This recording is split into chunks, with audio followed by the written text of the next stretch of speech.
This is becoming and being the CEO of your life, which means you don't just build the business. You build a kingdom-centered life, which means it has the capacity to produce wealth, but also freedom. May pera at kalayaan. Napakasakit nun, di ba? Yung pakiramdam na parang may tinatayo ka, you wanna build something, pero deep inside parang may kulang. Hindi yung buong buo. You don't feel whole, you don't feel full. Para kang naghahabol lamang ng kita, ng fame, ng validation, pero hindi ng purpose at ng freedom na totoo.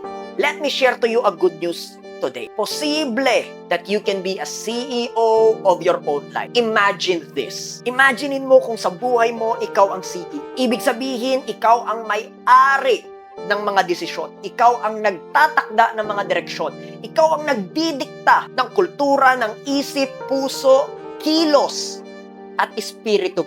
This is becoming and being the CEO of your life, which means you don't just build the business.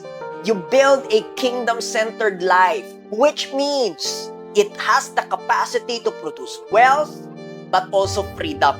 May pera at kalayaan. Kasi yan ay tinatawag na personal sovereignty.